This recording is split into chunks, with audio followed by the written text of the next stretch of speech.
Howdy people, welcome to another video on the channel, and the transfer window is closing very soon, so I'm going to present to you 3 players that I think Forest should sign or attempt to sign before the window does in fact close. So similar to the transfer video, if you want slightly more detailed stuff on the transfers, I will boom, the latest transfer video is up there, so feel free to watch it. But yeah, without further ado, I'm going to waste no more of your time and I'm going to get straight into it. So we are going to kickstart things with a striker.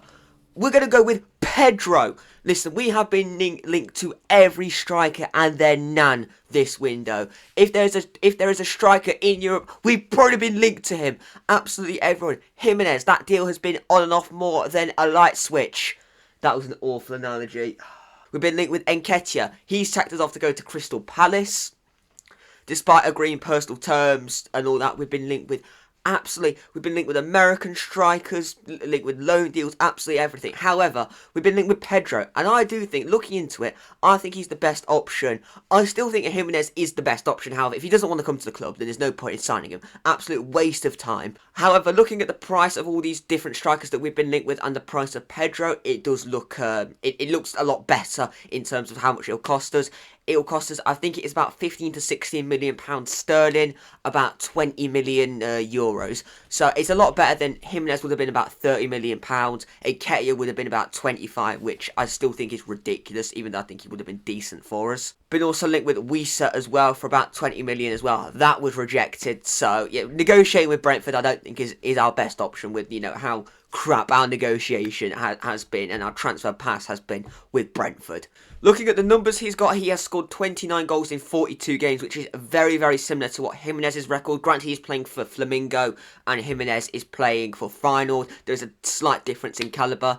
In terms of like his age though, he's a bit older, he's 27, which when I saw we were linked with someone from Brazil, I just assumed he was like 21 or something like that. But he is 27, so there's still plenty of time left. He's just about hitting his twilight, so to speak, where he's going to get to his peak. So I think it will be a good move.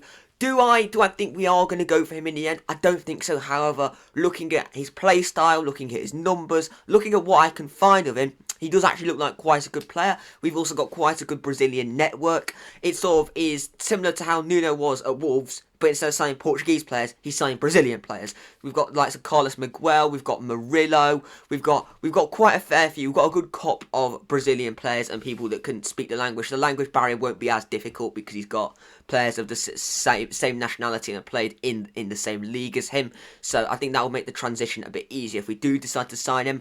But yeah, I do think he will be a really good signing, and I do think he's one of the better strikers that we could realistically bring in at this stage. The next player is a midfielder. Ward-Prowse, I think is how you say his name. He's a 22-year-old Italian central midfielder who is playing for Roma at the moment. He's linked with leaving, and it's really strong links that he's coming to Forest. There's another midfielder that I have got on this list. Obviously, we're probably not going to get both. However, both is the more realistic signing that we're going to get, and he's going to be a bit cheaper. He's younger than the other guy that I've got on this list as well, who I'll get onto in a second. But listen, due to Danilo's injury, he's going to be out for about 2 months. By the time he gets to consistently starting again, we're probably looking at the best part of 3 months, 2.5 months, something like that. He's had a broken ankle. It's not as bad as what we first thought. We thought it was a broken leg, which would have been a season ender.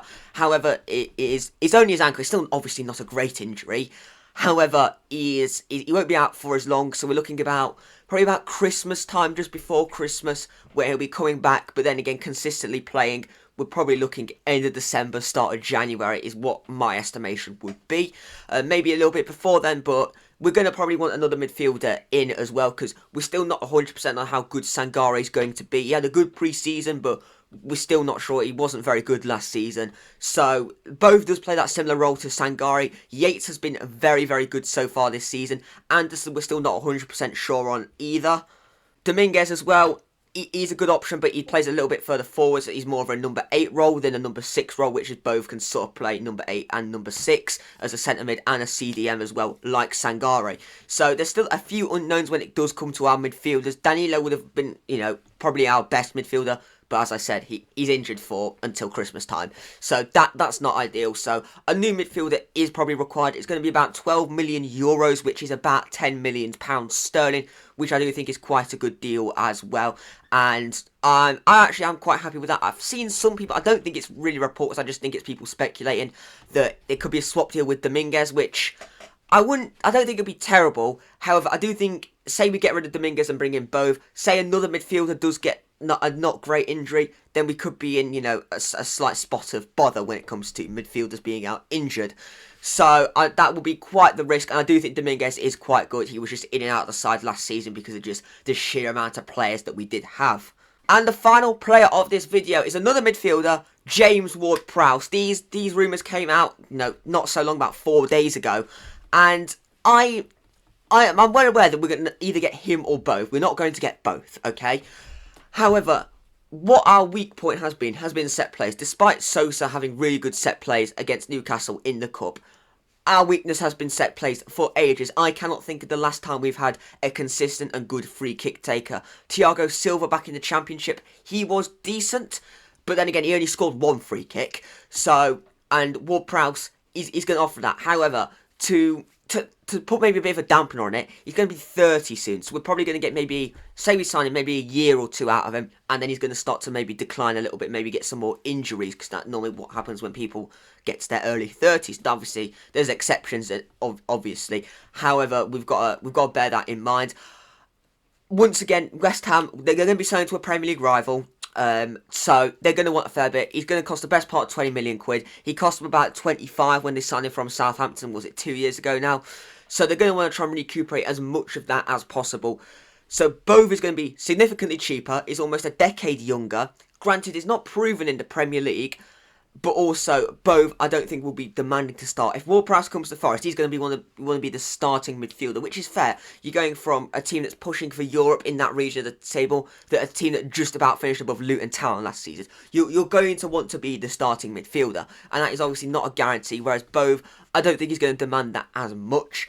So I think that might be a bit of a smarter move in terms of for the morale of the dressing room and all that as well, and also he's a longer term option because of his age. However, there's no denying he's very good, but once again, I don't think we're going to get both Bove and Ward-Prowse, because I think we only really need one midfielder unless we plan on selling 1 or 2, so we will have to wait and see. However, that is the end of the 3 players that I think Nottingham Forest should sign or attempt to sign. I've not decided a title just yet. But thank you for watching. Feel free to stop a like on the video, subscribe if you are new to the channel, and if you never want to miss a video, turn on the notifications bell. My TikTok is linked in the description, where I put cutting edge, hilarious videos out, so feel free to follow and watch them. But thank you all for watching, and I will see you all very soon. Goodbye.